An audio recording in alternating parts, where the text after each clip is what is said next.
మోకాల నొప్పులకు ఎటువంటి సర్జరీ లేకుండా ఎపియాన్ పెయిన్ క్లినిక్ అందిస్తున్న అత్యాధునిక చికిత్స. ఎక్కువ తినడానికి లేదు. మ్యాంగో అండ్ ఫుడ్ కలిపి తింటున్నారు. ఉట్టి మ్యాంగో కాదు కదా, అని పెరుగున్న మామిడి పండు కాంబినేషన్ కదండి. ప్రోబయాటిక్ కదా అది ప్రోబయాటిక్ అనుకుని తింటున్నాం పెరుగున్న మామిడి పండు. బట్ అదేంటి ఆఫ్టర్ ఈటింగ్ కూరన్నం పప్పన్నం ఇంకా అప్పడాలు అన్ని అయిన తర్వాత సో అలా పెరిగిపోతాయి calories. Exactly something similar. So cultural గా మనం ఎవరికి ఇవ్వడం కూడా ఫుడ్ గిఫ్ట్ ఇస్తాం. చాలా వండర్ఫుల్ పాయింట్ డాక్టర్ హరికిరణ్ గారు. బికాస్ నేను కూడా నోటీస్ చేశాను.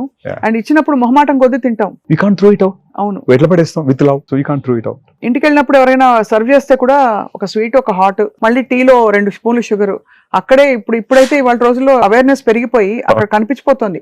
అమ్మో అక్కడ 1 కిలో వెయిట్ రెడీగా కంది ప్లేట్ లో అని చెప్పి.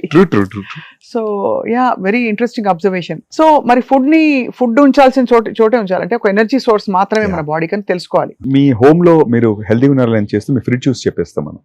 Open your fridge, we understand what is your home situation, what is your fridge typical గా ఏమేమి ఉన్నాయి. If you're lot of quick carbohydrates వచ్చే చాక్లెట్స్ కానీ లోడెడ్ స్వీట్స్ కేక్స్ ఉంటే I understand whole home is source అదే కదా. అవునవును. That what you're preserving will show what your home is like. మీరు సిన్స్ బాడీ కాంటూరింగ్ తో బాడీ మేనేజ్మెంట్ తో work చేస్తారు కాబట్టి వైట్ రైస్ నిజంగా విషయమా? ప్రొవైడెడ్ యూ వర్క్ అండి. వైట్ రైస్ బ్యాడ్ కాదు. మనం వైట్ రైస్ ఎందుకు తినేవాళ్ళు అంటే వాడు పొలానికి వెళ్ళినప్పుడు మనం పండించేది కాబట్టి తినేవాళ్ళు తప్ప వాడు వర్క్ చేసేవాడు ఇమీడియట్ గా తినేసి పనుకునేవాడు కాదు. వైట్ రైస్ తిని కూర్చుంటే it's as good as sugar కదా మనకు. More over your remove all the top layer, all the vitamins. దాని పైదంతా మీకు బ్రాన్ వెళ్ళిపోయింది. అవును, ఆ బ్రాన్ మళ్ళీ ఫిషరీస్ కి వేస్తున్నాం. దాని నుంచి బిస్కెట్ చేసి మళ్ళీ అవే తింటున్నాం బ్రాన్. అందుకనే sudden ways millets are better. Millets మీరు యూర్ నాట్ రిమూవింగ్ చేయలేం కాబట్టి దే ఆర్ అట్లీస్ట్ దాని వల్ల ఎనర్జీ స్పైక్ ఉండదు. They absorb gets slowly compare to rice కంటే మిల్లెట్. లేదంటే ఆప్షన్ ఆఫ్ బ్రౌన్ రైస్ అని చెప్తాం. కల్చరల్ గా మనం ఈ రోజు ఒక్కసారి I can't say that staple food ని తీసేయలేము. కానీ క్వాంటిటీ తగ్గించుకోవాలి, దాని ఫామ్ తగ్గించుకోవాలి. Night morning hours let's say you take 1 meal with white rice. Night time try to avoid white rice. Take some protein and fibre as a source. ఈ protein argument కూడా నాకు తెలుసుకోవాలండి doctor Harikiran గారు. Because protein 1 gram per body weight అంటారు, 1 kg of body weight అంటారు. So what do you think? Provided how much your body is able to observe. ఇప్పుడు మళ్ళీ there is a theory. మీరు ఎంత తినండి, 5 scoops తినండి మీరు, probably your body cannot observe more than that unless you are working out severely.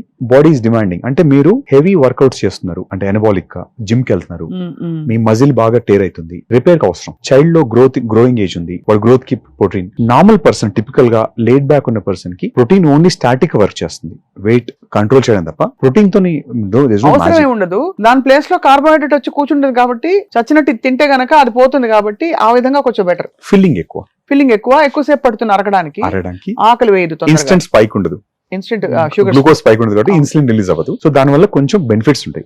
అవును, definite గా మీరు కనుక వర్కింగ్ పాపులేషన్ అయితే అంటే you're able to walk down comfort అంటే కార్బ్స్ కి అబ్సల్యూట్ గా వేర్ ఓకే. ఇప్పుడు వచ్చిన కొత్త బేరియాట్రిక్ సర్జరీస్ కావచ్చు, ఇలాంటి టెక్నిక్స్ అన్ని ఎంతవరకు అవి మంచి మార్గాలు అంటారు? BMI 35 కంటే ఎక్కువ ఉన్నప్పుడు, డైట్స్ ఆప్షన్ పాసిబుల్ కానప్పుడు, లేదంటే మల్టిపుల్ డైట్స్ చేసి వెయిట్ లాస్ అవ్వకపోతే అప్పుడు ఇంకా వేరే మార్గాలు లేవు. ఇప్పటికీ బేరియాట్రిక్ సర్జరీ ఈ still gold standard for anyone above 35 BMI ఉన్న వాళ్ళలో. తర్వాత అందులో ఇప్పుడు టెక్నాలజీ వైజ్ బెటర్ టెక్నిక్స్ వచ్చినాయి. ముందు స్లీవ్ గ్యాస్ట్రిక్టమీ చేసేవాళ్ళు, ఇప్పుడు MGB అని మినీ గ్యాస్ట్రిక్ బైపాస్ అని ట్రెండింగ్ లో ఉంది. ఇప్పుడు బెలూన్స్ అవి వచ్చిపోయాయి. People still use it but they are not so successful. తర్వాత లేటెస్ట్ గా ఇప్పుడు వచ్చిన GLP-1 అగోనిస్ట్ అంటారు, రైబల్సెస్ కానీ మోన్జారో కానీ ఇంజెక్షన్స్ కూడా మెడికల్ వచ్చిన తర్వాత సర్జరీస్ కొంచెం తగ్గాయి. ఇప్పుడు గ్లోబల్ గా కూడా people are especially young population లో సర్జరీస్ ప్రిఫర్ చేయకుండా they are preferring these medications. కానీ అసలు అంత లావ్ అవ్వడానికి మనకి చాలా మంది ఐకన్స్ ని చూసాం, పాపులర్ పీపుల్ వాళ్ళు బాగా లావ్ అయిపోతూ ఉంటారు. ఫుడ్ ఒక్కటే కారణం అంటారా లేక వాళ్ళకి జెనెటిక్ గా కూడా ఏమైనా ఉంటుందా అంత లావ్ అవ్వడానికి? జెనెటికల్ ప్రిడిస్పోజిషన్ ఉంటుంది ఖచ్చితంగా. But now we realize that epigenetics అంటే మన లైఫ్ స్టైల్ కూడా 60 to 70% కంట్రిబ్యూట్ చేస్తుంది. 30% I would say genetics. But genetics కి 100% మనం మా గ్రాండ్ ఫాదర్ లా ఉన్నారు నేను లా ఉంటాను అంటే కుదరదు. యువర్ లైఫ్ స్టైల్ డెఫినెట్ గా can overpower it and rewrite your gene coding. కాబట్టి మన లైఫ్ స్టైల్ 100%. ఏ వయసు నుంచి మొదలు పెట్టాలి అసలు? Let's say your tendency high starting from food నుంచి. మీరు if look at your food then start. మీరు యాక్టివ్ గా యంగ్ లో ఉన్నప్పుడు అన్ని ఎవ్రీథింగ్ గోస్ వెల్ అండి. మిడిల్ ఏజ్ వచ్చిన తర్వాత మీ మెటబాలిజం డెఫినెట్ గా యాన్సెస్టర్ నుంచి కొంచెం వెయిట్ పుట్ అనే లక్షణం ఉన్నప్పుడు 20-25 నుంచి మీరు be cautious on the food and healthy activities. I would say exercise అని చెప్పను నేను, బీ యాక్టివ్ అంతే. అయినంత వరకు కూడా సెడెంటరీ కాకుండా యాక్టివ్ ఉంటే చాలు.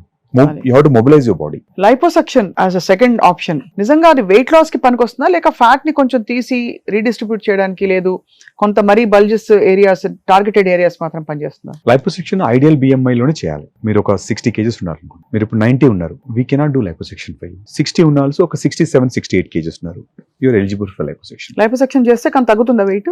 వెయిట్ తగ్గరండి. ఒక మీరు బాడీ ఎంత లీన్ ఉన్నారు, బట్ ఆర్మ్స్ ఒకటి లా ఉన్నాయి. లెట్సే అది మీ మదర్ కి, లెట్సే మీ గ్రాండ్ మదర్ కూడా ఉన్నాయి. సో ఆ పర్టికులర్ రీజన్ లో జెనెటికల్ ఫ్యాట్ డిపాజిషన్ ఎక్కువ ఉంది అక్కడ. So body is trying to store more fat there. అది మీ కంట్రోల్ చేయలేరు. Some people have a higher hips ఎక్కువ ఉంటాయి వాళ్ళకి, అది జెనెటికల్ గా runs through the family members. So వాళ్ళకి మనం ఏంటంటే పర్టికులర్ ఎక్సెస్ ఫ్యాట్ ని డిపాజిట్ చేయడం కరెక్ట్ చేస్తుంది తప్ప it is never wait loss procedure. Weight కొంచెం ఎక్కువ ఉన్న ముఖ్యంగా ఆడపిల్లలకి పెళ్లి చూపులు మొదలుకుని చాలా ఒక సోషల్ స్టిగ్మా కదండి. చాలా మంది నాకు తెలిసిన వాళ్ళు వాళ్ళ అమ్మాయి పెళ్లి లోపల ఇన్ని కిలోలు చిక్కాలి, తగ్గాలి అని చెప్పి కండిషన్స్ పెట్టడం అబ్బాయి వైపు వాళ్ళు, ఇలాంటివి వింటూ ఉంటాం. మీ దగ్గరకు అలాంటి కేసెస్ వస్తుంటారా? జనరల్ గా న్యూట్రిషన్ కి అటెంప్ట్ చేసి జిమ్ న్యూట్రిషన్ ట్రై చేసిన తర్వాతనే మెడికల్ కి వస్తారండి. ఎందుకంటే అది కనుక ఫెయిల్ అయిన తర్వాతనే general we also take for the medical managements.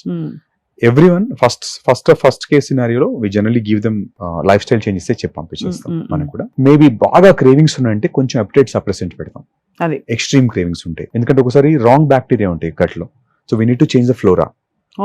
Probiotics కూడా కొంచెం చేంజ్ చేసేసి, అంటే మీ బ్యాక్టీరియా ఇస్ క్రేవింగ్ ఫుడ్. అది రాంగ్ బ్యాక్టీరియా ఉందో లేదా ఎలా తెలుసుకుంటారు మీరు? స్వీట్ క్రేవింగ్స్ ఎక్కువ ఉంటాయి వాళ్ళకి, abnormal sweet cravings. Glucose driven కదా, bacteria also thrive on your same glucose. అంతే కదా, అంతే.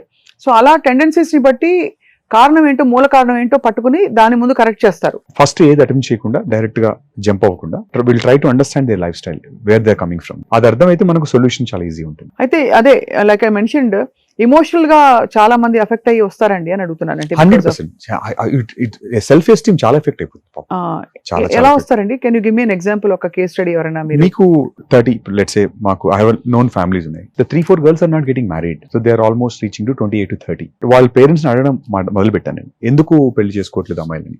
They are not confident on them self అండి. వాళ్ళ సింపుల్ గా రిజెక్ట్ చేస్తున్నారు మ్యారేజెస్ ని.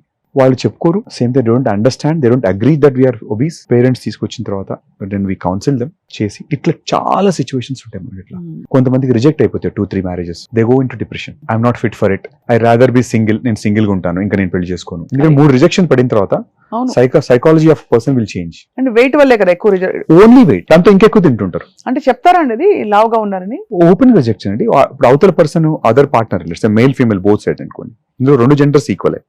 ఓపెన్ గా మీ పిల్లడు లా ఉన్నాడో లేదా మీ పాప చాలా బాగా లా ఉందండి, మీరు తగ్గిన తర్వాత మాట్లాడదాం అంటున్నారు. అప్పుడు వెంటనే సైకలాజికల్ పాపం కిల్ కదా అది.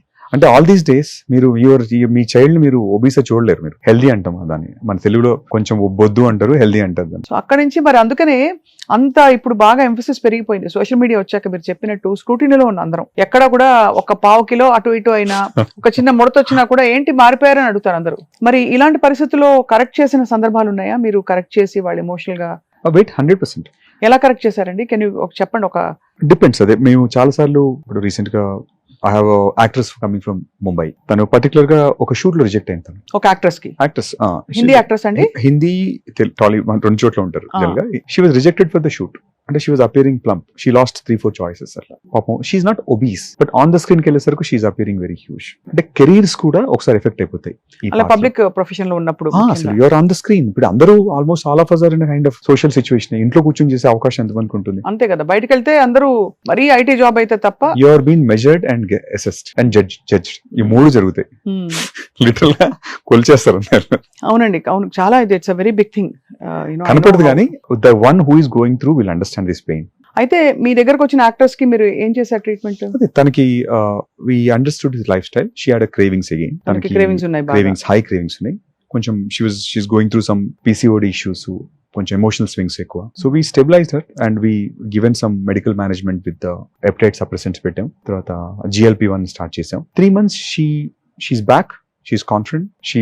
ఎస్టర్డే నాకు థ్యాంక్ యూ నోట్ పంపించింది. She recently signed a movie. So అట్లా మనకు వీ హ్యావ్ 3 months 4 months లో the life start changing back. ఇది అంటే ఈ జోన్ ఆఫ్ లైఫ్, ఈ అందంగా కనిపించడం, కరెక్ట్ వెయిట్ ఉండడం, మేనేజ్ చేయడం, బాడీని ఎప్పుడు కూడా అప్బీట్ గా మనం అది ఎంత ఇంపార్టెంట్ అంటారు హరికిరణ్ గారు మీరు లైఫ్ లో? As long as you're in the social life, అవసరం. సోషల్ లైఫ్ లో or even in a marital life for that matter, partner starts complaining, you may not be, మీరు హౌస్ వైఫ్ ఉండొచ్చు, you should not give chance to your partner to say that compare state లో పెట్టేస్తాడు. అవును పెడతారు కదండి, అది కూడా ఎందుకు పెట్టరండి? పెడతారు.